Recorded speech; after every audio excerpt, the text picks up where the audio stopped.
Iran के साथ America और इजरायल की जंग की आंच भारत तक पहुंच गई। इस जंग की वजह से पैदा हुए तेल और गैस संकट का असर देश के कई राज्यों में दिखाई देने लग गया।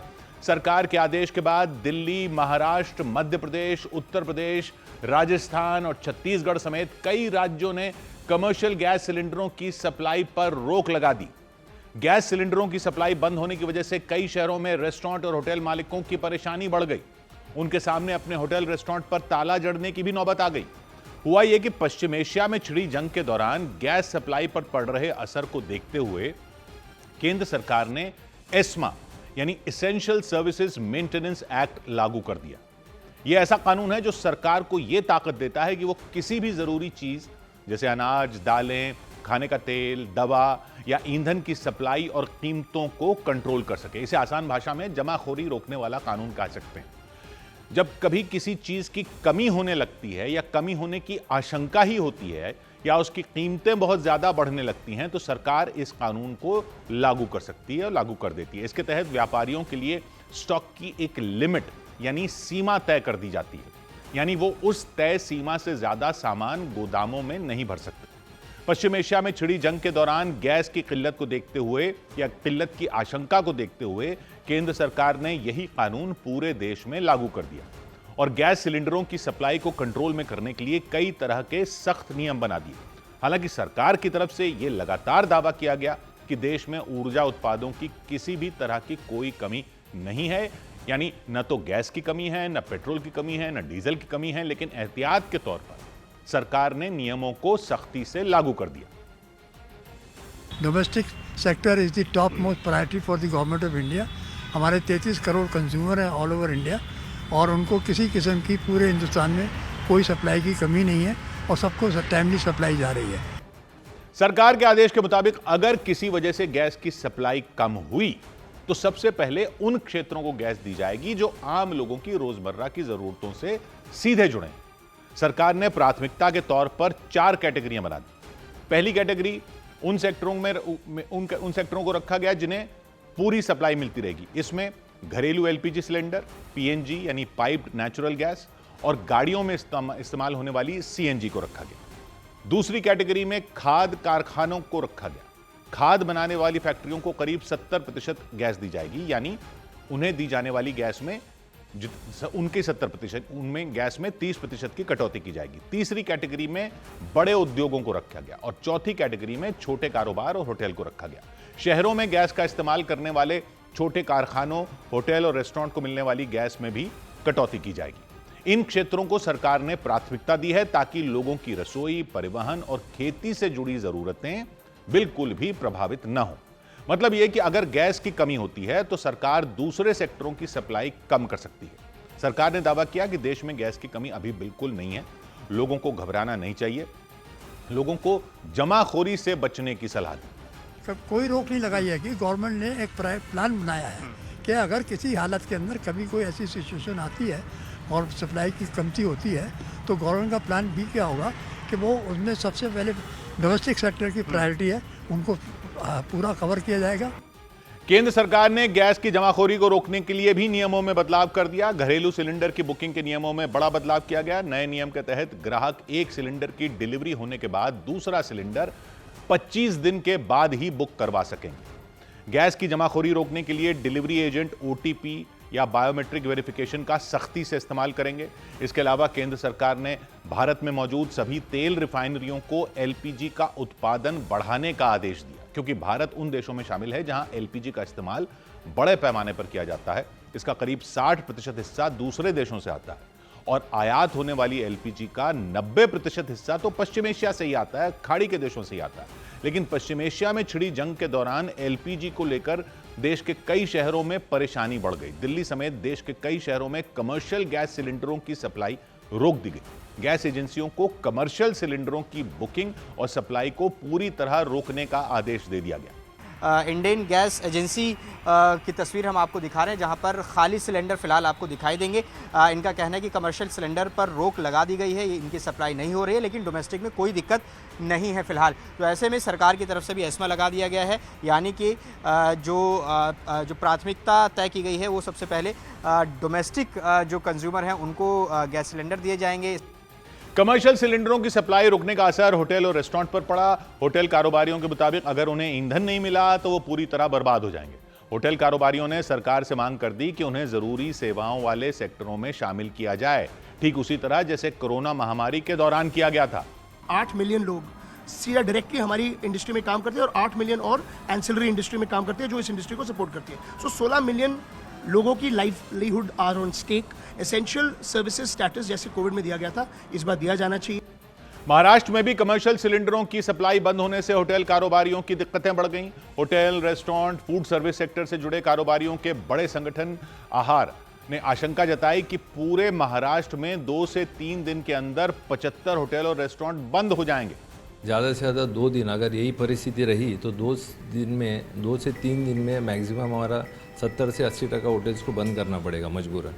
कमर्शियल सिलेंडरों को लेकर परेशानी राजस्थान की राजधानी जयपुर में भी दिखी। वहां गैस एजेंसियों पर होटल चलाने वाले लोगों की भीड़ पहुंच गई। हालांकि एजेंसियों के कर्मचारियों ने साफ कर दिया कि उन्हें कमर्शियल सिलेंडरों की सप्लाई न करने का आदेश मिला है। गैस तो आ रही है, जैसे कोई दिक्कत नहीं, बस दिक्कत हमारे को कॉमर्शियल पे इस पे रोक लगा दी गई है। कॉमर्शियल अभी नहीं दे रहे, बिल्कुल भी नहीं दे सर, बिल्कुल भी। पहले है इनका टारगेट कि घरेलू पहले गैस सिलेंडर देने हैं घरेलू, उसके बाद। पश्चिम एशिया की जंग के दौरान कमर्शियल सिलेंडरों की सप्लाई पर लगी रोक के बाद एलपीजी यानी रसोई गैस को लेकर भी और घरेलू रसोई गैस को लेकर भी लोगों के बीच अफरा तफरी मच गई और छत्तीसगढ़ से लेकर राजस्थान तक लोग गैस एजेंसियों की तरफ दौड़ पड़े। राजस्थान की राजधानी जयपुर में तो गैस सिलेंडर नहीं मिलने से परेशान एक ग्राहक की गैस एजेंसी के कर्मचारी के साथ बहस हो गई, क्योंकि उन्होंने आरोप लगाया कि गैस एजेंसी के कर्मचारियों ने उन्हें परेशान किया। कभी उन्हें गैस गोदाम पर भेजा गया, कभी एजेंसी के चक्कर लगवाए गए, जबकि गैस एजेंसी के कर्मचारियों के मुताबिक उनके नाम पर 4 मार्च को जो बुकिंग की गई थी उसकी डिलीवरी एक बार नहीं बल्कि 3 बार करवाई गई, लेकिन दस्तावेजों में दर्ज पते पर कोई मिला ही नहीं। इसी बात को लेकर गैस एजेंसी के कर्मचारी और उस ग्राहक के बीच बहस हो गई। कौन गया बताओ कौन गया? इनसे पूछो। पहली बार आए हो आप ऑफिस? है? कितनी बार आ गए ऑफिस में गैस के लिए? अरे ऑफिस तो पहली बार आया हूँ। पहली बार आए हो तो क्यों आए हो आप? क्यों आया? मेरा चूल्हा नहीं जल रहा है यार, सिलेंडर खत्म हो गया। आपके गया, आपने लिया नहीं, इसलिए वो कैंसिल हो गया। आप मेरी प्रॉब्लम तो चलो समझो। समझ लिया ना, आपकी बुक को सिंगल सिलेंडर है। अब आपको अब हो जाएगी ना। ये बहस होती रही। बहस के दौरान ग्राहक लगातार ये कहते दिखे कि सिलेंडर लेकर उनके घर पर कोई गया ही नहीं था। काफी देर तक बहस के बाद गैस एजेंसी के कर्मचारियों ने दोबारा की गई बुकिंग पर फिर से सिलेंडर भेजने का भरोसा दिया, तब जाकर मामला शांत हो सका। तो ये ऐसे दृश्य दिखे। गैस एजेंसियों के कर्मचारियों के मुताबिक सिलेंडर की कोई कमी नहीं है, लेकिन लोग पश्चिम एशिया में छिड़ी जंग की वजह से घबराकर भारी संख्या में सिलेंडर की बुकिंग कर रहे हैं, जिसकी वजह से हालात थोड़े असामान्य हो गए। डिलीवरी की कोई परेशानी नहीं है, जैसे रूटीन में अपना चल रहा है ना। अगर उस हिसाब से बुकिंग हो, कस्टमर को कोई परेशानी नहीं है। बुकिंग आ रही है प्रेजेंट टाइम में, पैनिक की वजह से 1100-1200 पर डे अपन सप्लाई कर पा रहे हैं 300। अगर वही पहले वाली जैसे रूटीन में बुकिंग आए तो कस्टमर को कोई परेशानी नहीं है। तो लोग क्या आप ज़्यादा करा रहे हैं डर के मारे? लोग डर के मारे ज़्यादा बुकिंग करवा रहे हैं। बुकिंग एक साथ 1100 की हो रही है, एक दिन में 1100 सप्लाई होने से रहे। जयपुर में अलग अलग जगह गैस एजेंसियों पर पूरे दिन लोगों की भीड़ नजर आई। कुछ लोग मोबाइल से बुकिंग ना होने की समस्या लेकर पहुंचे। कुछ लोगों ने दावा किया वो बीते 4-5 दिन से चक्कर लगा रहे हैं, लेकिन उन्हें गैस सिलेंडर नहीं मिल रहा। गैस एजेंसी के कर्मचारियों के मुताबिक डर की वजह से, पैनिक की वजह से लोग जरूरत से ज्यादा बुकिंग कर रहे हैं और सिलेंडर नहीं पहुंचने पर एजेंसियों के चक्कर लगा रहे हैं। इसी वजह से परेशानी बढ़ गई।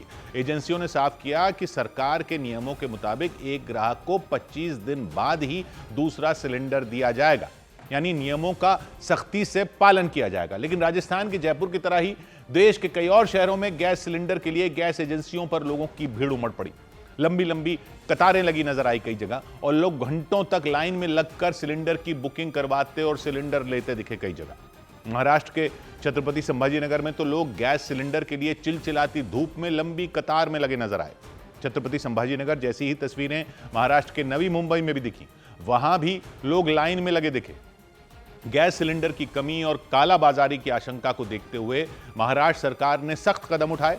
राज्य सरकार ने सभी जिलों के डीएम को निर्देश दिया कि वो अपने अपने जिले में एलपीजी सिलेंडर के अवैध स्टॉक और कालाबाजारी पर नजर रखें।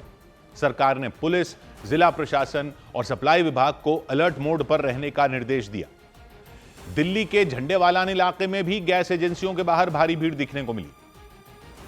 पश्चिम एशिया में चल रही जंग के बीच भारत में गैस पर किसी तरह का क्या असर पड़ रहा है जानने के लिए हम यहाँ पहुँचे हैं झंडेवालान में, जहाँ पर एक साथ 3 गैस एजेंसीज के दफ्तर हैं और यहाँ पर आप इस कतार को देखकर समझ सकते हैं कि किस तरह से लोगों के सामने एक गैस का संकट यहाँ पर खड़ा हो गया है। उधर झारखंड की राजधानी रांची में भी गैस एजेंसियों के बाहर लंबी लाइनें दिखाई दी। कई लोगों ने बताया खबरों में युद्ध की वजह से गैस की कमी की बात सुनकर वो अपना ऑफिस छोड़कर सिलेंडर लेने पहुंच गए, क्योंकि उन्हें इस बात का डर सताने लगा कि गैस की कमी होने पर सिलेंडर नहीं मिलेगा, या मिलेगा भी तो महंगा मिलेगा।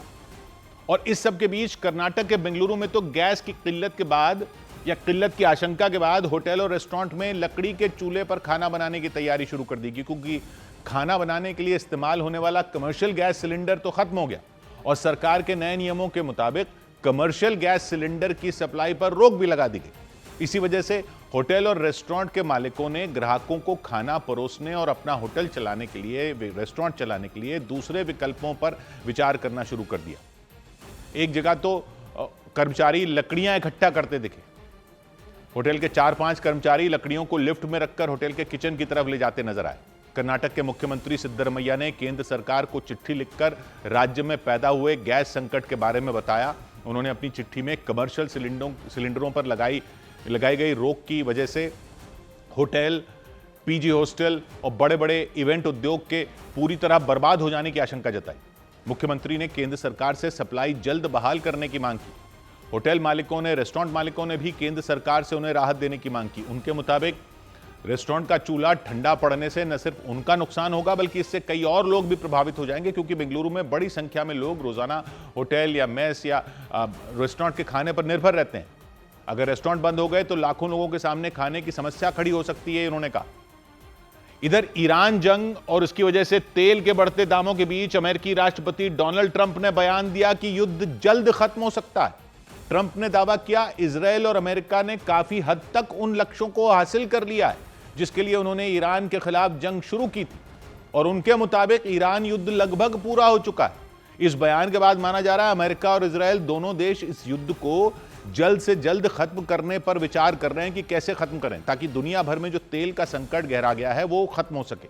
यही दावा अमेरिकी अखबार द वॉल स्ट्रीट जर्नल ने भी किया। बताया गया कि ट्रंप के सलाहकारों ने भी उनसे ईरान जंग से बाहर निकलने का रास्ता खोजने की अपील की। यही नहीं, उन्होंने ट्रंप को आगाह किया कि अगर युद्ध लंबा खिंच गया और तेल की कीमतें इसी तरह बढ़ती चली गईं तो ट्रंप को इसका राजनीतिक खमियाजा भी उठाना पड़ सकता है। कहा गया कि अगर हालात जल्द नहीं सुधरे तो अमेरिका में इस साल नवंबर में होने वाले मिड टर्म इलेक्शन, जो उनके संसद के इलेक्शन है, उनमें ट्रंप को भारी नुकसान भी उठाना पड़ सकता है। बताया गया कि इसी वजह से ट्रंप पर दबाव बढ़ गया और वो तेल की कीमतों पर लगाम लगाने की कोशिश में जुट गए। युद्ध जल्द खत्म होने वाले उनके बयान को तेल के दामों से ही जोड़कर देखा गया। ट्रंप ने भरोसा दिया कि तेल की बढ़ी कीमतें शॉर्ट टर्म समस्या है, यानी कुछ दिनों की परेशानी है। उन्होंने दावा किया युद्ध खत्म होते ही तेल के दाम कम हो जाएंगे। उसके साथ ही ट्रंप ने चेतावनी भी दी कि अगर ईरान ने स्ट्रेट ऑफ हॉर्मुज से तेल के जहाजों को गुजरने से रोका तो उसे भारी कीमत चुकानी पड़ेगी। उन्होंने धमकी दी अगर ईरान नहीं माना तो उसके खिलाफ जो सैन्य कार्रवाई की जा रही है उससे कई गुना ज्यादा बड़ी कार्रवाई की जाएगी, क्योंकि अमेरिका अब तेल के जहाजों को लेकर कोई भी रुकावट बर्दाश्त नहीं करेगा। ट्रंप ने दो टूक कह दिया कि अमेरिका ऐसा जवाब देगा कि ईरान के लिए एक देश के रूप में फिर से खड़ा होना मुश्किल हो जाएगा। तेल के बढ़ते दामों की यह समस्या ईरान जंग शुरू होने के बाद से सामने आई है, क्योंकि युद्ध शुरू होते ही ईरान ने स्ट्रेट ऑफ हॉर्मुज को निशाना बनाना शुरू कर दिया था। उसने वहां से गुजरने वाले तेल के जहाजों पर हमले करने शुरू कर दिए, धमकियां देनी शुरू कर दी, और फिर वहां से कोई भी जहाज नहीं गुजरने लगा। स्ट्रेट ऑफ हॉर्मुज दुनिया के बेहद अहम समुद्री रास्तों में एक है। वो फारस की खाड़ी को ओमान की खाड़ी और फिर आगे अरब सागर से जोड़ता है। इसके एक तरफ ईरान है, दूसरी तरफ ओमान है, यूएई है। दुनिया का करीब 25% तेल बड़े बड़े जहाजों के जरिए इसी रास्ते से गुजरता है। खाड़ी देश वहां से अपना तेल दुनिया के दूसरे देशों तक भेजते हैं उसी रास्ते से, लेकिन ईरान जंग शुरू होते ही हॉर्मुज स्ट्रेट से जहाजों का गुजरना मुश्किल हो गया। ईरान ने उसे बंद कर दिया। इसकी वजह से पूरी दुनिया में तेल को लेकर कोहराम मचना शुरू हो गया।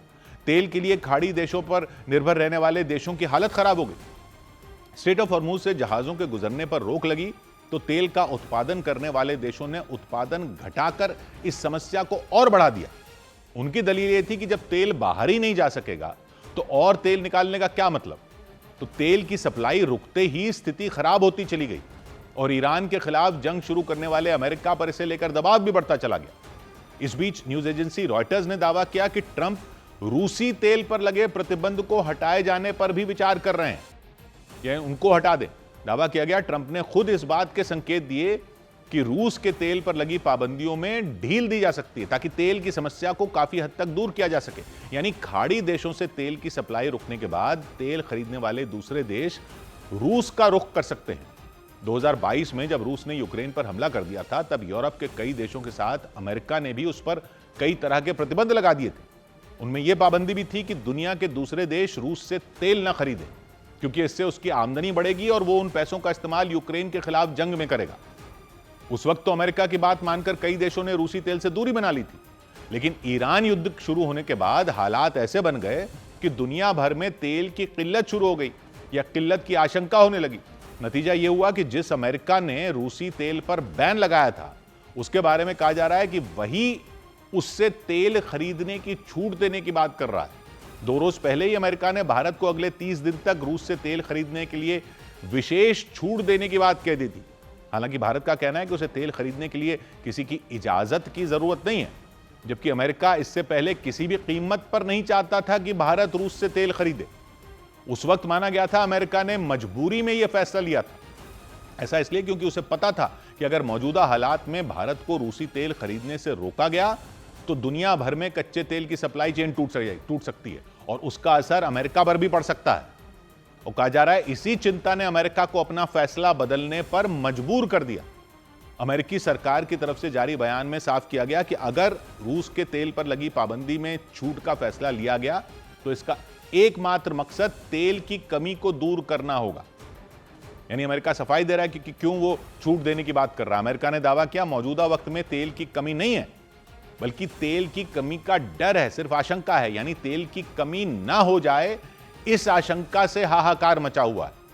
ट्रंप ने भी भविष्यवाणी की कि यह समस्या बहुत जल्द खत्म हो जाएगी। उनके इस बयान के बाद कच्चे तेल की कीमतों में गिरावट भी आ गई। अंतर्राष्ट्रीय बाजार में ट्रंप के बयान का ऐसा असर हुआ कि कच्चे तेल के दाम में 6% से ज्यादा की गिरावट दर्ज की गई। दावा किया जा रहा है ट्रंप के भरोसा दिया ट्रंप ने, उसी ने बाजार में फैली तेल की सप्लाई रुकने की चिंता को भी काफी हद तक कम कर दिया। उधर खबर है कि पश्चिम एशिया में तनाव के बाद सऊदी अरब, इराक, यूएई और कुवैत में तेल का उत्पादन घटा दिया गया। बताया जा रहा है इन देशों ने तेल के उत्पादन में रोजाना 67 लाख बैरल की कटौती करने का फैसला किया, जिसे इन चारों देशों के कुल तेल उत्पादन का करीब 1/3 हिस्सा बताया गया। और माना जा रहा है कि इसकी वजह से पूरी दुनिया में होने वाली तेल की सप्लाई पर भारी असर पड़ सकता है, जिसकी वजह से अंतर्राष्ट्रीय बाजार में अस्थिरता बढ़ सकती है और उसका असर पेट्रोल डीजल की कीमतों पर पड़ सकता है। सूत्रों के मुताबिक सऊदी अरब ने रोजाना 20 से 25 लाख बैरल कम तेल का उत्पादन करने का फैसला किया। यूएई रोजाना 5 से 8 लाख बैरल कम तेल का उत्पादन करेगा। इराक प्रतिदिन 29 लाख बैरल तेल का उत्पादन कम करेगा। तो कुवैत ने 5 लाख बैरल पहले के मुकाबले कम तेल उत्पादन करने का फैसला लिया। पश्चिम एशिया में तनाव की वजह से कच्चे तेल की कीमत $120 प्रति बैरल तक पहुंच गई थी, लेकिन युद्ध के जल्द खत्म होने की संकेत मिलने के बाद कच्चे तेल की कीमत गिरकर प्रति बैरल $85 तक हो गई। लेकिन अब जिस तरह से 4 देशों ने तेल का उत्पादन कम करने का फैसला किया है, उसका असर तेल की कीमतों पर देखने को मिल सकता है। उधर पहले से कंगाल पाकिस्तान पर एक और मुसीबत आ गई। अमेरिका, इजरायल और ईरान में छिड़ी जंग की वजह से पाकिस्तान में तेल का संकट खड़ा हो गया, क्योंकि जंग की वजह से पाकिस्तान में तेल की सप्लाई रुक गई। पाकिस्तान में ज्यादातर तेल स्ट्रेट ऑफ हॉर्मुज से ही आता है, लेकिन इस रास्ते के बंद होने से पाकिस्तान का बुरा हाल हो गया। वहां तेल की किल्लत होनी शुरू हो गई। इससे निपटने के लिए पाकिस्तान की सरकार ने लॉकडाउन जैसे प्रतिबंध लगा दिए, यानी ऐसे प्रतिबंध लगा दिए कि लोग अपने घरों से बाहर ही न निकलें, क्योंकि दावा किया गया कि जंग की वजह से पाकिस्तान में तेल का स्टॉक घटता जा रहा है और अगर आने वाले कुछ दिन और पाकिस्तान में तेल की सप्लाई नहीं हुई तो पाकिस्तान बर्बादी की कगार पर आकर खड़ा हो जाएगा। और इसीलिए पाकिस्तान के प्रधानमंत्री शहबाज शरीफ की चिंता बढ़ गई। उन्होंने तेल बचाने के लिए कई सख्त कदम उठाए, जिनके तहत पाकिस्तान में 50% कर्मचारी वर्क फ्रॉम होम करेंगे। इसके अलावा सरकारी और निजी दफ्तर हफ्ते में सिर्फ 4 दिन ही खुलेंगे। स्कूलों में हफ्ते में 2 दिन छुट्टी होगी। कॉलेजों में ऑनलाइन पढ़ाई करवाई जाएगी। पाकिस्तान में की गई सख्ती से यह साफ हो गया कि वहां तेल का संकट गहराता जा रहा है। इसी वजह से वहां की सरकार ऐसे फैसले लेने को मजबूर हो गई जिससे तेल की खपत कम हो सके, क्योंकि पाकिस्तान को डर है कि अगर जंग लंबी चली तो उसका तेल का बचा गुजा स्टॉक भी खत्म हो सकता है। यही वजह रही कि पाकिस्तान की सरकार ने कई सख्त प्रतिबंधों का ऐलान कर दिया। पाकिस्तान की सरकार ने सरकारी गाड़ियों का इस्तेमाल आधा कर दिया। पाकिस्तान के मंत्री अगले 2 महीने तक वेतन नहीं लेंगे। सांसदों के वेतन में 50% की कटौती होगी। नई गाड़ी, फर्नीचर और एसी के खरीदने पर भी रोक लगा दी गई। सरकारी महकमों की गाड़ियों को मिलने वाले तेल में 50% फिल फॉर कटौती की जा रही है।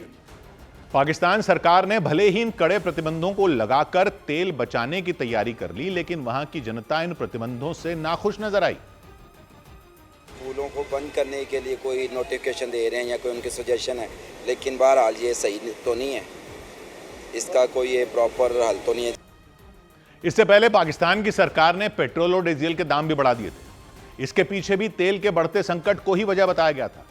शहबाज शरीफ सरकार ने तेल की बचत करने के लिए पेट्रोल और डीजल पर एक साथ 55 पाकिस्तानी रुपए बढ़ा दिए थे। दावा किया गया कि इससे पहले कभी भी पाकिस्तान में पेट्रोल डीजल के दाम इतने नहीं बढ़ाए गए थे। इस बढ़त के बाद पाकिस्तान में पेट्रोल की कीमत 321 पाकिस्तानी रुपए हो गई और डीजल की कीमत 335 पाकिस्तानी रुपए के पार पहुंच गई। माना जा रहा था कि पेट्रोल और डीजल के दाम बढ़ने से लोग घरों से बाहर कम निकलेंगे और तेल की बचत होगी, लेकिन वहां उल्टा ही हो गया। पेट्रोल और डीजल के दाम बढ़ते ही लोगों ने पेट्रोल पंप पर लाइनें लगा ली थी। लोगों को डर सताने लगा था कि पेट्रोल और डीजल खत्म होने वाला है। इसकी वजह से वहां हालात बिगड़ गए थे और दावा किया गया कि इसके बाद ही पाकिस्तान की सरकार ने सख्त प्रतिबंध लगाने का फैसला किया। उधर तेल की किल्लत से जूझ रहे बांग्लादेश की भारत ने मदद की। भारत ने बांग्लादेश को 5000 टन डीजल भेजा। यह डीजल पाइपलाइन के जरिए भेजा गया। पश्चिम एशिया में छिड़ी जंग की वजह से पाकिस्तान की तरह ही बांग्लादेश में भी तेल की किल्लत होनी शुरू हो गई और इसी किल्लत को दूर करने के लिए भारत ने बांग्लादेश को डीजल भेजा। जानकारी के मुताबिक दोनों देशों के बीच एक समझौता हुआ था, यह उसी के तहत भेजा गया। इसके तहत भारत बांग्लादेश को हर साल 1,80,000 टन डीजल भेजता है। यह समझौता था। भारत से बांग्लादेश तक डीजल पाइपलाइन के जरिए भेजा जाएगा। दावा किया गया कि इसी समझौते के तहत भारत ने 5,000 टन डीजल भेजा। भारत ने यह मदद ऐसे वक्त में की जब जंग की वजह से दुनिया भर में तेल का संकट खड़ा है और बांग्लादेश में तो तेल के साथ ही बिजली की भी किल्लत होनी शुरू हो गई, जिसे देखते हुए वहां की सरकार ने कुछ दिनों के लिए बांग्लादेश की सभी यूनिवर्सिटियों को बंद कर दिया। बांग्लादेश सरकार ने यूनिवर्सिटी बंद करने के फैसले को ईद उल फित्र की छुट्टियों के साथ जोड़ दिया। ईद उल फित्र 20 या 21 मार्च को होगी और तब तक यूनिवर्सिटियां बंद रहेंगी। दावा किया गया कि इससे छात्रों को लंबी छुट्टी मिल जाएगी और बिजली की बचत हो जाएगी। इसके अलावा बांग्लादेश सरकार ने पेट्रोल डीजल की खरीद को लेकर भी बड़ा फैसला लिया। जंग शुरू होने के कुछ दिन बाद ही वहां के लोगों को पेट्रोल डीजल खत्म होने का डर सताने लगा था। लोगों ने ज्यादा पेट्रोल डीजल खरीदना शुरू कर दिया था पैनिक में। इसकी वजह से वहां के पेट्रोल पंपों पर लंबी लाइनें लगी हुई दिखी थी। हालात बेकाबू हो गए। वो देखकर वहां की सरकार ने पेट्रोल और डीजल खरीदने की एक लिमिट तय कर दी, जिसके तहत बाइक सवारों को, मोटरसाइकिल को दिन में सिर्फ 2 लीटर पेट्रोल मिलेगा। गाड़ी वाले 10 लीटर, बस वाले 70 से 80 लीटर पेट्रोल डीजल खरीद सकते हैं।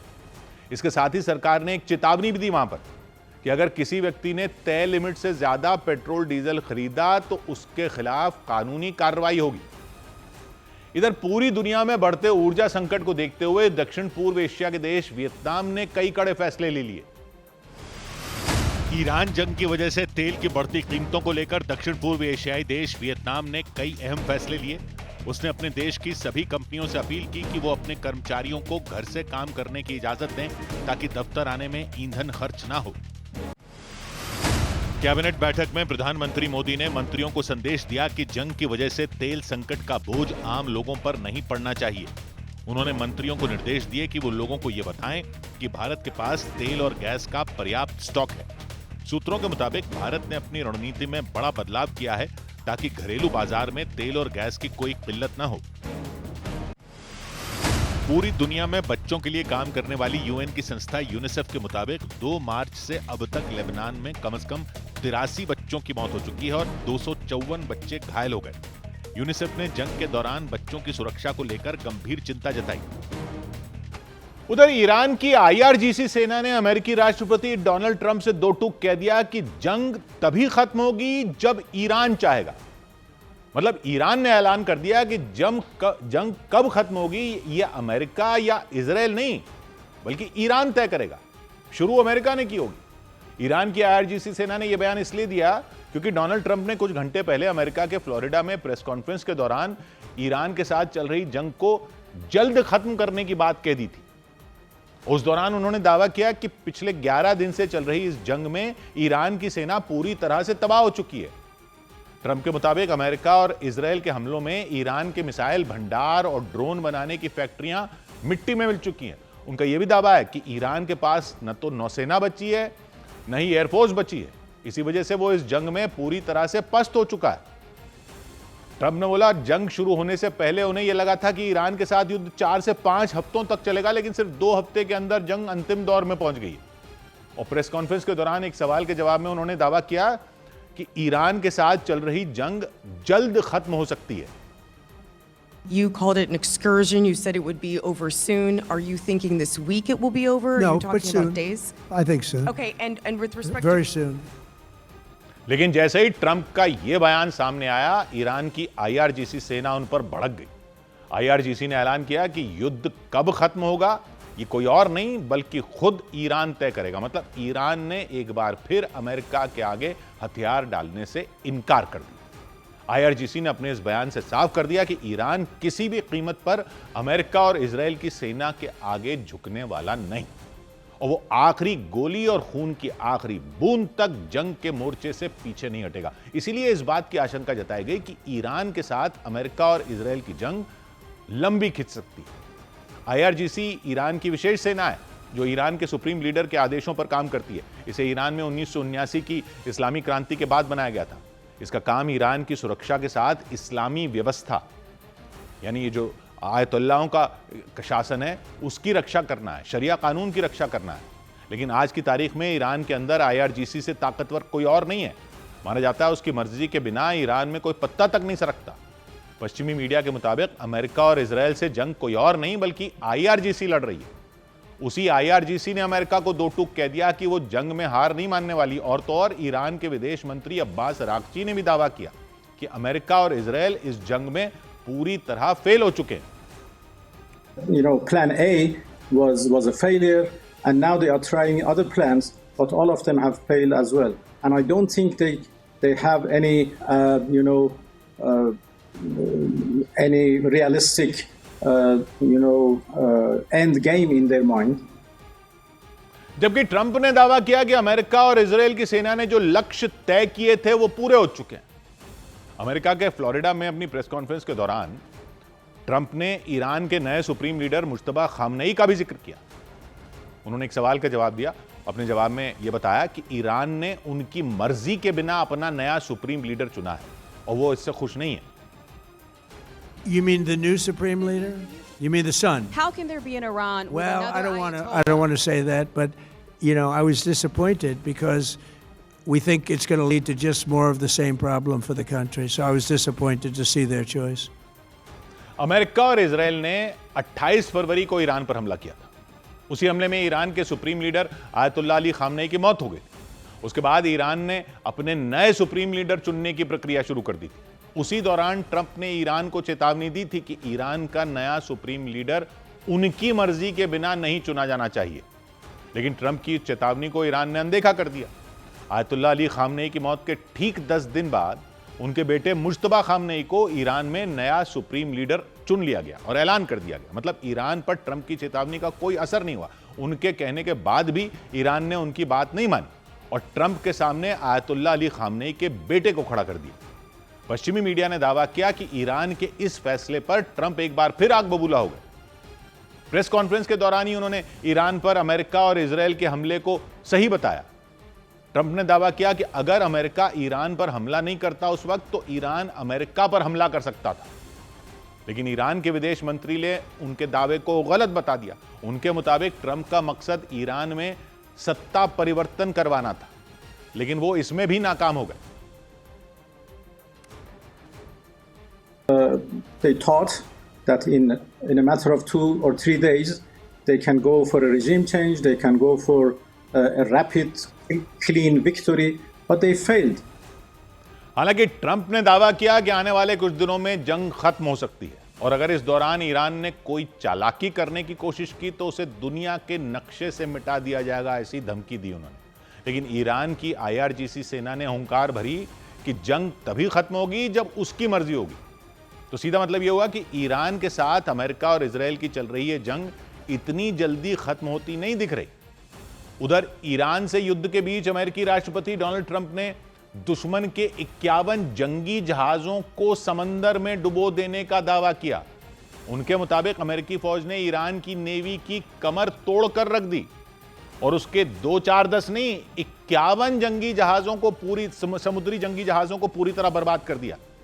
अमेरिकी राष्ट्रपति ने जंग में ईरान को हुए नुकसान की जानकारी देते हुए बात कही। इसी दौरान ट्रंप ने दावा किया कि अमेरिकी हमलों में ईरान की नेवी पूरी तरह खत्म हो चुकी है क्योंकि उनके मुताबिक ईरान के ज्यादातर जंगी जहाजों पर बमबारी कर उन्हें समुद्र की गहराई में डुबो दिया गया। Iran's naval power has been sunk. It's on the bottom of the sea. It's almost 50 ships. I was just notified it's 51 ships. I didn't know they had that many. Didn't last very long. Trump बोले उन्हें अधिकारियों ने जानकारी दी कि Iran के 51 चमचमाते जंगी जहाजों को तबाह कर दिया गया है। ट्रंप के मुताबिक उन्होंने अधिकारियों के सामने इस बात पर नाराजगी जताई कि उन जहाजों को डुबो क्यों दिया, उन्हें कब्जे में लिया जा सकता था, कब्जे में क्यों नहीं लिया। अमेरिकी राष्ट्रपति ने अधिकारियों के साथ हुई बातचीत का आगे का किस्सा सुनाया और वो सुनाया तो वहां मौजूद लोगों की हंसी निकल गई। And I said, why did we just capture the ship? We could have used it. Why did we sink them? He said, it's more fun to sink them. I said, they like sinking them better. They say it's safer to sink them. I guess it's probably true. हालांकि America की तरफ से Iran के उन जहाजों को डुबोने के कोई सबूत नहीं दिए गए और डोनाल्ड ट्रंप के इस दावे को ईरान ने भी खारिज कर दिया। ईरान की IRGC सेना ने दो टूक कह दिया कि उसकी नेवी दुश्मन के हर हमले का जवाब उसी की भाषा में देने से पीछे नहीं हटने वाली, जबकि अमेरिका ने युद्ध के 11 दिन के अंदर ही ईरान को घुटनों पर लाने का दावा किया। अमेरिकी फौज की तरफ से बताया गया कि युद्ध शुरू होने के बाद से ईरान में 5000 से भी ज्यादा ठिकानों पर बमबारी की जा चुकी है और ये हमले पूरे ईरान में किए गए, यानी उसके उत्तरी हिस्से से लेकर दक्षिणी छोर तक, पूर्वी कोने से लेकर पश्चिमी इलाकों तक सब जगह हमले किए गए। हर तरफ पूरे ईरान में हमले किए गए। अमेरिका का दावा है उसके चौतरफा हमलों में ईरान के दर्जनों सैन्य ठिकाने मिट्टी में मिल चुके हैं। जमीन के नीचे बने बंकरों को भी तबाह करने का दावा किया गया। अमेरिका और इजराइल ने 28 फरवरी को हमला बोला था। जंग छिड़ने के बाद पहली बार अमेरिकी सेना की तरफ से प्रेस कॉन्फ्रेंस की गई और इस प्रेस कॉन्फ्रेंस में अब तक की लड़ाई का लेखा जोखा दिया गया अमेरिकी सेना के मुताबिक। और इस दौरान यह दावा किया गया कि 11 दिन की लड़ाई में ईरान की सेना की कमर टूट चुकी है। यह दावा अमेरिकी वायुसेना के जॉइंट चीफ ऑफ स्टाफ ने किया। उनके मुताबिक जंग छिड़ने के बाद अमेरिका ईरान में 5000 से ज्यादा ठिकानों पर हमले कर चुका है। इन हमलों में खासतौर पर उन अड्डों को तबाह किया गया जहां बड़े पैमाने पर बैलिस्टिक मिसाइलें और आत्मघाती ड्रोन की खेप मौजूद थी, क्योंकि बम की तरह फटने वाले शाहिद ड्रोन और बैलिस्टिक मिसाइलें ही ईरान की सबसे बड़ी ताकत मानी जाती है।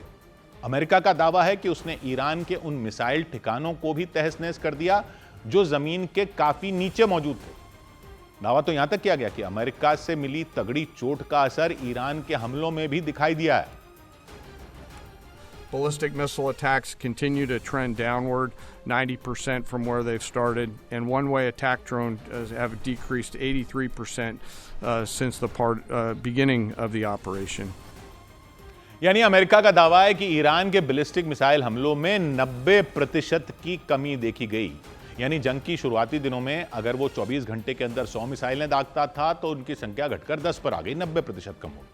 उधर पश्चिमी मीडिया ने दावा किया कि स्ट्रेट ऑफ हॉर्मुज से गुजरने के लिए कई जहाज चीन की पहचान का इस्तेमाल कर रहे हैं। यानी उन जहाजों के मालिक किसी न किसी तरह से चीन से कोई कनेक्शन जोड़ने में लगे हुए हैं, उसका झंडा लगा देते हैं ताकि ईरान उनके जहाजों पर हमला ना करे और वो स्ट्रेट ऑफ हॉर्मुज को पार कर लें। और ऐसा इसलिए क्योंकि ईरान ने जब स्ट्रेट ऑफ हॉर्मुज बंद किया था तब उसने सिर्फ चीन के जहाजों को वहां से गुजरने की इजाजत दी थी, यह ऐलान किया था। जंग शुरू होने के कुछ दिन बाद ही ईरान ने स्ट्रेट ऑफ हॉर्मुज को बंद कर दिया था। पश्चिमी देशों के जहाजों के वहां से गुजरने पर रोक लगा दी थी, लेकिन चीन के जहाजों को उसने छूट दी थी, क्योंकि युद्ध के दौरान चीन खुलकर ईरान के साथ खड़ा दिखा और दावा किया गया कि इसीलिए स्ट्रेट ऑफ हॉर्मूज से गुजरने वाले कई जहाज चीन की पहचान का इस्तेमाल कर रहे हैं। मतलब ईरान के हमलों से बचने के लिए जहाजों के मालिक अपना कनेक्शन चीन से जोड़ रहे हैं या उसका झंडा लगा देते हैं। दावा किया गया कि कुछ जहाज उसके चालक दल में चीन के नागरिक होने का दावा कर रहे हैं कि हमारे तो चालक दल में चीन के नागरिक हैं, जबकि कुछ जहाजों के तो मालिक ही चीन के नागरिक बताए जा रहे हैं कि ये है ही जहाज चीन का। इसके अलावा कुछ जहाजों पर चीन के झंडे लगा लिए हैं ताकि ईरान उन जहाजों को चीन के जहाज समझकर छोड़ दे और उन जहाजों पर हमला न करे। दावा किया गया कि पिछले एक हफ्ते में 30 जहाजों ने चीन से अपना कनेक्शन बताकर स्ट्रेट ऑफ हॉर्मूज को पार कर लिया। इधर ईरान के स्वास्थ्य विभाग ने जानकारी दी कि जंग के दौरान अकेले तेहरान में ही 450 से ज्यादा लोग मारे गए। ईरान के स्वास्थ्य विभाग के मुताबिक अमेरिका और इजराइल के हमले में अकेले तेहरान के अंदर 460 लोग मारे गए और 4300 से ज्यादा लोग घायल हो गए। 28 फरवरी को जंग शुरू होने के बाद पूरे ईरान में 1200 से ज्यादा लोगों की जान जा चुकी है। इसके अलावा 10,000 से ज्यादा लोग घायल हैं। खबर है कि संयुक्त अरब अमीरात की राजधानी अबू धाबी में मौजूद एक फैक्ट्री पर ईरान ने ड्रोन से हमला किया। हमले के बाद फैक्ट्री में भयानक आग लग गई। यूएई के मीडिया के मुताबिक ड्रोन हमले में कोई घायल नहीं हुआ। ईरान की मेहर न्यूज एजेंसी के मुताबिक इराक के किरकुक प्रांत में मौजूद पॉपुलर मोबिलाइजेशन फोर्सेस के ठिकानों को निशाना बनाया गया। इराक के जॉइंट ऑपरेशन कमांड ने इसकी निंदा की और इसे इराक पर हमला बताया। 2014 में आतंकी संगठन आईएसआईएस का मुकाबला करने के लिए पॉपुलर मोबिलाइजेशन फोर्सेस को बनाया गया था। उधर इराक ने अमेरिका को साफ संदेश दे दिया कि वो हमले के लिए उसकी जमीन या आसमान का इस्तेमाल न करे। पश्चिमी मीडिया के मुताबिक इराक के प्रधानमंत्री और अमेरिका के विदेश मंत्री के बीच फोन पर बातचीत हुई और इस दौरान इराक के प्रधानमंत्री ने दो टूक कह दिया कि हमलों के लिए इराक को लॉन्च पैड की तरह इस्तेमाल न किया जाए, यानी इराक की जमीन को उसके पड़ोसी देशों पर हमला करने के लिए इस्तेमाल न किया जाए। इराक के प्रधानमंत्री ने अमेरिका के विदेश मंत्री से बात की और साफ कर दिया यह जंग उसकी नहीं है, वो ईरान पर जंग नहीं कर रहा है, इसलिए उसे इस जंग में घसीटने की कोशिश न की जाए। इस दौरान उन्होंने इस बात का विरोध भी जताया कि इराक की सीमा को बिना इजाजत के इस्तेमाल किया गया, इराक की सीमा के अंदर के इलाके को, मतलब इराक की सीमाओं का उल्लंघन किया गया और इराक की जमीन से उसके पड़ोसी देशों पर हमला किया गया, यानी ईरान पर। यही वजह रही कि इराक ने अमेरिका को कड़ा संदेश दिया और युद्ध की आग को अपनी सीमा के अंदर घुसने से रोकने की कोशिश की। लेकिन दूसरी तरफ इराक में मौजूद अमेरिका के सैन्य ठिकाने पर मिसाइल हमला हो गया। ईरान की आईआरजीसी सेना ने इस हमले की जिम्मेदारी ली। आईआरजीसी ने अमेरिका के सैन्य ठिकाने पर 5 मिसाइलें दागने का दावा किया। यह हमला इराक में मौजूद अमेरिका के अल हरीर सैन्य ठिकाने पर हुआ। वहां अमेरिका का सैन्य ठिकाना है और इस सैन्य ठिकाने को वहां अमेरिकी सेना का मुख्य केंद्र माना जाता है। उधर ईरान युद्ध में ऑस्ट्रेलिया की भी एंट्री हो गई। हालांकि ऑस्ट्रेलिया हमलों में सीधे शामिल होने की नीयत से नहीं आता दिखा। ऑस्ट्रेलिया के प्रधानमंत्री ने ऐलान किया कि उनका देश पश्चिम एशिया में निगरानी विमान तैनात करेगा, यानी ऐसे विमान जो युद्ध में सर्वेलेंस का काम करेंगे। और इसके अलावा ऑस्ट्रेलिया के प्रधानमंत्री ने ऐलान किया कि वो यूएई को खतरनाक मिसाइलें भी भेजेंगे, क्योंकि जंग छिड़ने के बाद से ही यूएई में लगातार ईरान के ड्रोन और मिसाइलों के हमले हो रहे हैं। यूएई का आरोप है कि ईरान की फौज वहां सैकड़ों मिसाइल और 1000 से भी ज्यादा ड्रोन हमले कर चुकी है, जबकि ईरान का दावा है कि उसके सैनिकों ने यूएई पर हमले नहीं किए हैं। ईरान का कहना है वो तो सिर्फ अमेरिकी सेना के अड्डों को निशाना बना रहा है और यूएई में भी जो हमले वो कर रहा है वो वहां मौजूद अमेरिका के सैन्य अड्डों को निशाना बनाकर कर रहे हैं। लेकिन यूएई में ईरान के इन हमलों की वजह से वहां दहशत के हालात बन गए। इन्हीं हालात में ऑस्ट्रेलिया ने यूएई की तरफ मदद का हाथ बढ़ाया और ऑस्ट्रेलिया के प्रधानमंत्री एंटनी अल्बनीज ने ऐलान किया कि ऑस्ट्रेलिया जल्द ही यूएई को मिसाइलों की खेप भेजेगा। जानकारी के मुताबिक वो मिसाइलें हवा से हवा में वार करने वाली होंगी, यानी उन्हें लड़ाकू विमानों से दागा जा सकेगा। और एंटनी अल्बनीज ने यह भी साफ कर दिया कि यूएई की जो मिसाइलें दी जाएंगी वो सिर्फ उसकी सुरक्षा के लिए होंगी, मतलब उनका इस्तेमाल यूएई किसी और देश पर हमला शुरू करने के लिए नहीं कर सकता, सिर्फ अपने ऊपर हो रहे हमले की सूरत में अपने बचाव में वो मिसाइलें इस्तेमाल कर सकेगा। ऑस्ट्रेलिया के प्रधानमंत्री ने यह भी क्लियर कर दिया कि ऑस्ट्रेलिया ईरान से भिड़ने का कोई इरादा नहीं रखता। युद्ध में वो सीधा नहीं उतरेगा और ईरान की जमीन पर अपने सैनिक उतारने का तो उसका कोई इरादा नहीं है। लेकिन पश्चिम एशिया में बढ़े तनाव के बीच ऑस्ट्रेलिया ने वहां अपना सर्वेलेंस विमान भेजने की घोषणा कर दी, यानी ऐसा विमान जो आसमान से युद्ध से जुड़ी जानकारियां जुटाकर दे सके। और ऑस्ट्रेलिया के प्रधानमंत्री ने इसे भी सुरक्षा के लिए उठाया गया कदम बताया, क्योंकि पश्चिम एशिया के कई देशों में ऑस्ट्रेलिया के कई नागरिक भी काम के सिलसिले में रहते हैं और उस इलाके में फैल चुकी इस जंग की वजह से वहां ऑस्ट्रेलिया के भी सैकड़ों नागरिकों के फंसे होने की खबरें हैं। हालांकि ऑस्ट्रेलिया इसे ईरान के खिलाफ जंग में कूदने वाला कदम नहीं बता रहा, भले ही वो अमेरिका के सहयोगी देशों में शामिल हो, लेकिन ईरान जंग में सीधे शामिल होने से उसने दूरी बना रखी है। हालांकि ईरान के परमाणु कार्यक्रम के वो भी खिलाफ रहा है। अमेरिका और इजराइल की ही तरह ऑस्ट्रेलिया भी ईरान के परमाणु कार्यक्रम को दुनिया के लिए खतरा बता चुका है और वैसे भी ऑस्ट्रेलिया पश्चिम एशिया से बहुत दूर है। ऑस्ट्रेलिया और ईरान के बीच हजारों किलोमीटर का लंबा चौड़ा फासला है। ऑस्ट्रेलिया हिंद महासागर के बिल्कुल एक छोर पर उसके दक्षिण पूर्वी कोने पर मौजूद है। वहां से ईरान की धरती करीब 9,500 किलोमीटर की दूरी पर है। यानी पश्चिम एशिया में हो रहे मिसाइल धमाकों से ऑस्ट्रेलिया को सीधे सीधे कोई खतरा नहीं है, लेकिन उसने इसे ऐसे दिखाया कि इस जंग की वजह से पश्चिम एशिया के अलग अलग देशों में रह रहे ऑस्ट्रेलिया के नागरिकों पर भी खतरा मंडराने पर वो उनकी सुरक्षा में अपना रोल निभाने के लिए ये मदद भेज रहा है। एक अनुमान है इन देशों में 1 लाख से भी ज्यादा ऑस्ट्रेलिया के नागरिक रहते हैं। इनमें सबसे ज्यादा तो यूएई में है, वहां करीब 24,000 ऑस्ट्रेलिया के लोग रहते हैं। इसके अलावा सऊदी अरब में भी ऑस्ट्रेलिया के नागरिक रहते हैं, कुवैत में भी काफ़ी हैं, बहरीन में भी हैं, कतर में भी ऑस्ट्रेलिया के लोग रहते हैं। युद्ध की वजह से बाकी लोगों की तरह उनकी भी सुरक्षा पर खतरा है, क्योंकि अमेरिका और इजराइल के हमलों के जवाब में ईरान इन सभी देशों में बमबारी कर चुका है। इसीलिए ऑस्ट्रेलिया की सरकार ने जंग की वजह से पश्चिम एशिया में फंसे अपने लोगों को निकालने का काम भी तेज कर दिया। इसके साथ ही वहां निगरानी करने के लिए ऑस्ट्रेलिया ने अपने जासूसी विमान को भी भेजने का फैसला कर लिया और वो यूएई को मिसाइलें भी देगा। इधर ईरान जंग के बीच तुर्की की सुरक्षा के लिए सैन्य संगठन नेटो ने वहां के मलात्या प्रांत में पेट्रियट एयर डिफेंस सिस्टम तैनात कर दिया। तुर्की भी नेटो में है। बताया गया इस सिस्टम का मकसद तुर्की को ईरान के संभावित हमले से बचाना है, क्योंकि कुछ रोज पहले ही आरोप लगाया गया था कि ईरान ने नेटो के सदस्य देश तुर्की पर बैलिस्टिक मिसाइलें दाग दी थी। उस वक्त दावा किया गया था कि ईरान की उन मिसाइलों को बीच में ही रोककर उन्हें नाकाम कर दिया गया, लेकिन उन हमलों के बाद तुर्की पर मंडरा रहे खतरों को देखते हुए नेटो ने तुर्की के मलात्या प्रांत में दुनिया के सबसे खतरनाक एयर डिफेंस सिस्टम में एक माने जाने वाले पेट्रियट की तैनाती कर दी, ताकि भविष्य में ईरान की तरफ से अगर कोई हमला हो तो उसका जवाब दिया जा सके। मलात्या में पहले से ही नेटो का सैन्य बेस है। नेटो अमेरिका की अगुवाई वाला 32 देशों का सैन्य संगठन है, जिसमें कई देश मिलकर सुरक्षा के लिए एक दूसरे की मदद करने का भरोसा देते हैं। इसके तहत इस संगठन के किसी भी देश पर अगर हमला होता है तो इसे सभी सदस्य देशों पर हमला माना जाता है। इन नियमों के तहत ही तुर्की में अमेरिका के इस खतरनाक हथियार को भेज दिया गया। पेट्रियट एयर डिफेंस सिस्टम में दुश्मन की मिसाइल, लड़ाकू विमान या ड्रोन को हवा में मार गिराने की क्षमता है। इसमें लगा रेडार दुश्मन के हथियार की दूर से ही पहचान कर लेता है, फिर इंटरसेप्टर मिसाइलें छोड़कर उसे नाकाम कर देता है। उधर जंग के दौरान पश्चिम एशिया से अपने नागरिकों को निकालने के लिए ब्रिटेन ने नौसेना का जहाज भेजने का फैसला ले लिया। ईरान जंग के बीच ब्रिटेन ने पश्चिम एशिया के देशों में फंसे अपने नागरिकों को निकालने के लिए नौसेना का जहाज भेजने की तैयारी कर ली। खबर है कि उस जहाज को भूमध्य सागर के पूर्वी हिस्से में तैनात किया जाएगा, ताकि पश्चिम एशिया के अलग अलग देशों से सुरक्षित निकाले गए ब्रिटेन के लोगों को अपने देश पहुंचाया जा सके। इजराइल ने दावा किया कि उसकी सेना ने ईरान के 1900 से ज्यादा सैनिकों और जवानों को जंग में मार गिराया। 28 फरवरी को इजराइल और अमेरिका ने ईरान पर हमला किया था। तभी से इजरायली सेना ईरानी सेना के ठिकानों को निशाना बनाने में जुटी है। ईरान ने बहरीन के एक इमारत पर ड्रोन अटैक किया। इसके बाद वहां जोरदार धमाका होता दिखाई दिया। दावा किया गया कि इमारत में अमेरिका के सैनिक ठहरे हुए थे।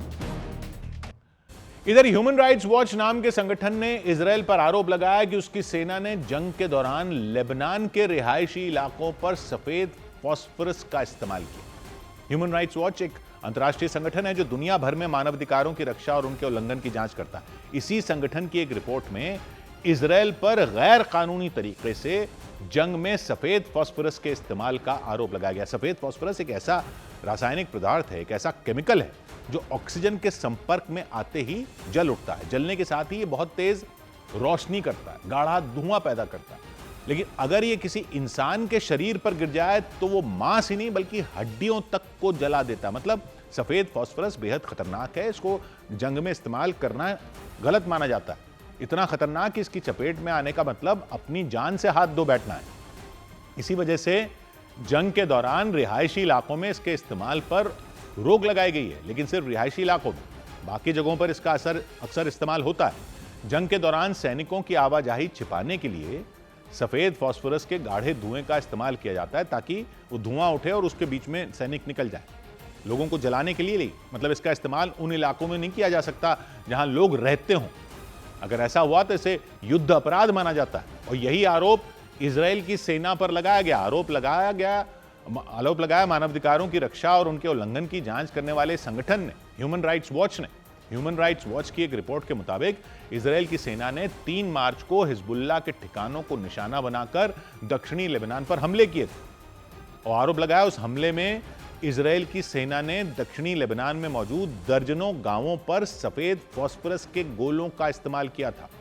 इजराइल के विमानों ने आसमान से सफेद फास्फोरस के गोले गिराए और वो गोले हवा के संपर्क में आने पर जलने शुरू हो गए थे। इसकी वजह से गांव में मौजूद कई मकानों में आग लग गई थी। ये दावा किया गया कि इजरायली सेना ने हिजबुल्लाह के ठिकानों पर इस खतरनाक हथियार का इस्तेमाल किया था और इस जंग में हिजबुल्लाह ईरान के साथ है। वो अमेरिका और इजराइल के खिलाफ जंग लड़ रहा है। 28 फरवरी को अमेरिका और इजराइल ने हमले में ईरान के supreme leader Ayatollah Ali Khamenei की जो मौत हो गई थी उसके 3 दिन बाद यानी 3 मार्च को हिजबुल्लाह ने जंग में कूदने का ऐलान कर दिया था। दावा है उसने इजराइल के तेल अवीव और हाइफा समेत दूसरे शहरों पर मिसाइल और रॉकेट से हमले भी किए थे। हिजबुल्लाह लेबनान का चरमपंथी संगठन है और लेबनान इजराइल का पड़ोसी देश है। हिजबुल्लाह को खड़ा किया ईरान की कुद्स फोर्स ने। इजराइल के ठीक उत्तर में लेबनान मौजूद है, मतलब हिजबुल्लाह इजराइल के ठीक बगल में बैठा हुआ है। ऊपर से हिजबुल्लाह के पास लंबी दूरी तक मार करने वाली ऐसी मिसाइलें बताई जाती हैं जिनसे वो इजराइल के किसी भी शहर को निशाना बना सकता है। इसी वजह से उसके जंग में कूदने से इजराइल की मुसीबत बढ़ गई। 3 मार्च को हिजबुल्लाह के जंग में शामिल होने के बाद इजराइल ने भी उसके ठिकानों पर हमले शुरू कर दिए थे। पश्चिमी मीडिया के मुताबिक हमले से पहले इजराइल ने दक्षिण लेबनान में रहने वाले लोगों को घर छोड़ देने की चेतावनी जारी की थी। ह्यूमन राइट्स वॉच ने आरोप लगाया कि चेतावनी जारी करने के कुछ ही घंटों बाद इजरायली सेना ने दक्षिणी लेबनान के दर्जनों गांवों पर सफेद फास्फोरस के गोले गिरा दिए थे और दावा किया गया था कि सफेद फास्फोरस की वजह से कई घरों में आग लग गई। लेकिन इजराइल की तरफ से लेबनान में सफेद फास्फोरस के इस्तेमाल करने को लेकर कोई बयान नहीं दिया गया, ना कोई सफाई दी गई। जंग के दौरान आबादी वाले इलाकों में सफेद फास्फोरस के इस्तेमाल पर रोक इसलिए है क्योंकि ये बेहद खतरनाक होता है। हवा में आते ही ये खुद जल उठता है, मतलब इसमें आग लगाने की जरूरत नहीं पड़ती है, वो खुद जल जाता है ऑक्सीजन से मिलते ही। सफेद फास्फोरस को जलने के लिए सिर्फ ऑक्सीजन की जरूरत होती है, इसलिए ये तब तक जलता रहता है जब तक ये खत्म नहीं हो जाता। और इसके जलने से तेज रोशनी होती है, गाढ़ा धुआं उठता है और बहुत गर्मी पैदा होती है। अगर इंसान के शरीर पर ये गिर जाए तो शरीर के मांस के साथ ये हड्डियों तक को गला देता है, जला देता है। इसके जलने से निकलने वाली गैस से आंखों में, फेफड़ों को, सबको नुकसान पहुंचता है। ह्यूमन राइट्स वॉच का यह भी आरोप है कि इजराइल लंबे समय से युद्ध में सफेद फास्फोरस का इस्तेमाल करता आ रहा है। 1 साल पहले भी ऐसा दावा है कि इजराइल की सेना ने दक्षिणी लेबनान के आबादी वाले इलाकों में मौजूद हिजबुल्लाह के ठिकानों को तबाह करने के लिए सफेद फास्फोरस का ही इस्तेमाल किया था। उधर लेबनान में घुसने की कोशिश कर रही इजराइल की सेना और लेबनान की सेना के बीच भीषण संघर्ष की खबर सामने आई। बताया गया जिस वक्त इजराइल के सैनिक ग्राउंड ऑपरेशन के लिए लेबनान की सीमा में दाखिल हो रहे थे, उसी वक्त लेबनान की सेना ने उन पर हमला कर दिया। फिर इजराइल की सेना ने भी उन पर पलटवार किया और लेबनान की सेना ने उन्हें रोकने के लिए कई हमले किए। इजराइल की सेना को रोकने के लिए गाइडेड मिसाइलों से हमला हुआ, रॉकेट से हमला हुआ। लेबनान ने आरोप लगाया इजराइल की सेना बॉर्डर से कई गांवों में घुसने की कोशिश कर रही थी। लेबनान के हमलों के बाद इजराइल के सैनिकों ने भी जवाबी हमला किया। उन्होंने उस इलाके में मौजूद एक रॉकेट लॉन्चर पर हमला कर उसे नष्ट कर दिया। इजराइल के मुताबिक वो रॉकेट लॉन्चर लेबनान में मौजूद हिजबुल्लाह के लड़ाकों का था और वो यही कहता रहा कि वो तो हिजबुल्लाह पर अटैक कर रहा है, लेबनान पर नहीं। उसका इस्तेमाल इजराइल पर हमले के लिए किया जा रहा था रॉकेट लॉन्चर का, इसलिए उसने हमला किया। इस कार्रवाई के दौरान इजरायल की सेना ने दक्षिणी लेबनान में मौजूद हिजबुल्लाह के कई ठिकानों पर हमला करने और उन्हें बर्बाद करने का दावा किया।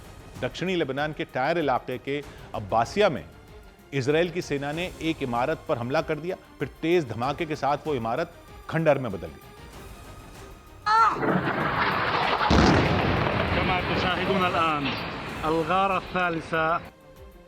इजरायल की सेना के मुताबिक उस इमारत में हिजबुल्लाह के लड़ाके छिपे हुए थे और यही कहकर हमले करता है कि वहां हिजबुल्लाह है। इसके अलावा इजरायल की सेना ने लेबनान के दहिया में भी हवाई हमले कर हिजबुल्लाह के ठिकानों को ध्वस्त करने का दावा किया। हवाई हमलों के बाद वहां इमारतें खंडहर बनी दिखाई दी और वहां चारों तरफ सन्नाटा पसरा नजर आया। इजरायल की सेना ने दक्षिणी लेबनान में हिजबुल्लाह के कई ठिकानों को ध्वस्त करने का दावा किया और दक्षिणी लेबनान के ख़याम में भी इजरायल की सेना और हिजबुल्लाह के लड़ाकों का आमना सामना हुआ। वहां हिजबुल्लाह के लड़ाकों ने इजरायल की फौज पर हमला किया और उनके मेरकवा टैंक को निशाना बनाया।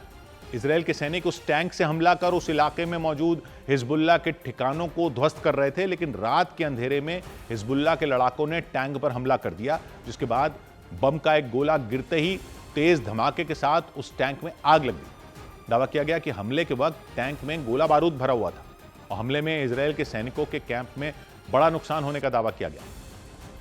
उधर ईरान से चल रही जंग के बीच अमेरिका ने विनाशकारी हमले के संकेत दे दिए, क्योंकि उसने अपने उन विमानों की हलचल तेज कर दी जो परमाणु बम गिराने तक की ताकत रखते हैं। खबर है अमेरिका ने अपने 3 B-52 बॉमर विमानों की तैनाती ब्रिटेन के एक एयरबेस पर कर दी और आशंका जताई गई कि ईरान में बड़े पैमाने पर तबाही मचाने के लिए अमेरिका उन B-52 बॉमर का भी इस्तेमाल कर सकता है। B-52 बॉमर की गिनती अमेरिका ही नहीं, दुनिया के सबसे शक्तिशाली विमानों में होती है। ये वो ताकत है जो कुछ ही घंटों के अंदर किसी भी युद्ध का रुख बदल सकती है, ऐसे दावे होते हैं, और दुश्मन की फौज को घुटनों पर ला सकती है। विशालकाय लड़ाकू विमान युद्ध के मैदान में पहुंचना ही विरोधी सैनिकों में खलबली पैदा कर सकता है इसका, क्योंकि अमेरिका का B-52 बॉमर परमाणु बम फोड़ने की भी ताकत रखता है, यानी ऐसा विनाशकारी हमला जिससे लाखों लोगों की जान पर खतरा बन सकता है। B-52 बॉमर की सबसे बड़ी खासियत यह है कि यह बिना रुके बिना थके एक ही बार में 14,000 किलोमीटर की दूरी तय कर सकता है। 14,000 किलोमीटर जा सकता है। इसका मतलब यह हुआ कि अमेरिका से उड़ने के बाद दुनिया के किसी भी कोने में यह पहुंच सकता है और वहां बमबारी करने के बाद आसानी से अपने देश लौट सकता है बिना रुके। इसलिए अमेरिका के B-52 बॉमरों को बेहद खतरनाक माना जाता है। यही वजह रही कि अमेरिका ने इन लड़ाकू विमानों की तैनाती ब्रिटेन के एक एयरबेस पर कर दी। ऐसी खबरें आईं ताकि जरूरत पड़ने पर ईरान के खिलाफ लड़ाई में उन्हें भी उतारा जा सके। BBC की एक रिपोर्ट के मुताबिक अमेरिका के 3 B-52 बॉमर ब्रिटेन की धरती पर लैंड कर चुके हैं। वो ब्रिटेन के ग्लॉस्टरशायर में मौजूद एयरबेस पर उतरे। हालांकि ब्रिटेन के इस एयरबेस से ईरान की दूरी 5,000 किलोमीटर से भी ज्यादा है। ईरान पर हमला करने के लिए अमेरिका के उन लड़ाकू विमानों को यूरोप के कई देशों को पार करना पड़ सकता है। फ्रांस, जर्मनी, ऑस्ट्रिया के आसमान से होते हुए तुर्की की एयर स्पेस में घुसना पड़ सकता है, तब जाकर वो ईरान में हमले कर सकते हैं। दावा है ब्रिटेन के एयरबेस से ईरान पर हमला करने में अमेरिका के B-52 बॉमर को 5 से 6 घंटे लग जाएंगे। ऐसे में आशंका जताई गई कि अगर ये एयरक्राफ्ट ईरान की धरती तक पहुंचे तो वहां बड़े पैमाने पर तबाही मच सकती है।